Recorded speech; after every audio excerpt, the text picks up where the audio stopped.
Terima kasih atas paparan yang diberikan pada kami. Mungkin singkat saja. Pertama, kita tahu bahwa sektor pariwisata ini menyumbang 4-5% PDB Indonesia. Nah, pertanyaan saya terkait revisi undang-undang kepariwisataan ini. Ada beberapa hal yang mungkin perlu sedikit dikritisi untuk memastikan regulasi yang dihasilkan ini relevan dan juga efektif. Yang pertama, adaptasi terhadap perubahan global. Bagaimana revisi undang-undang pariwisata ini akan mampu mengakomodasi tantangan global seperti perubahan iklim, pandemi, dan juga fluktuasi ekonomi global.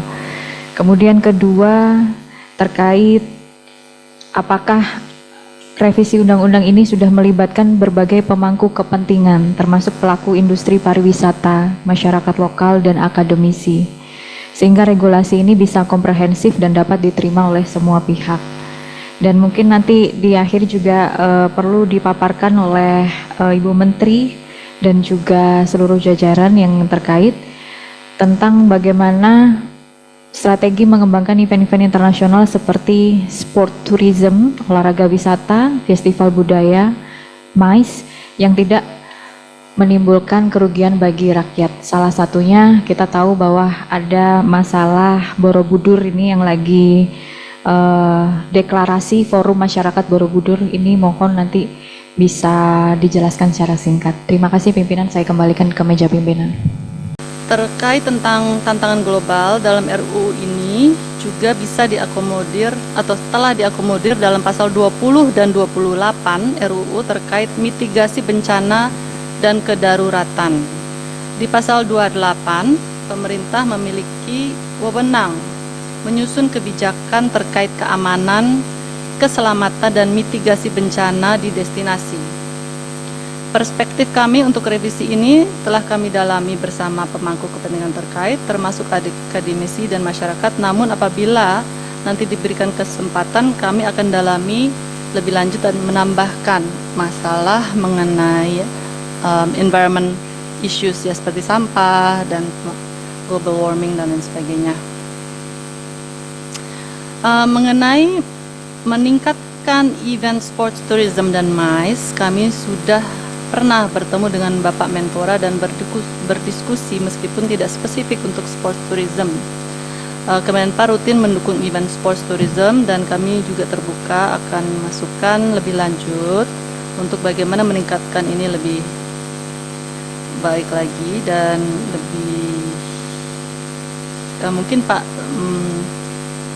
Deputi dari event, Pak Vincent Cemadu, kalau ada yang bisa ditambahkan. Event-event skala besar, skala global untuk sport tourism.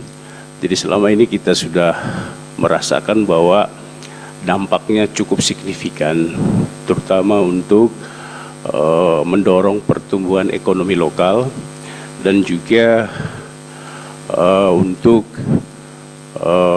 memperkenalkan destinasi-destinasi yang kita miliki. Nah, oleh karena itu ke depannya sebetulnya selain event-event dengan IP internasional, Kementerian Pariwisata juga akan mendorong membentuk event-event skala besar dengan IP base-nya Indonesia.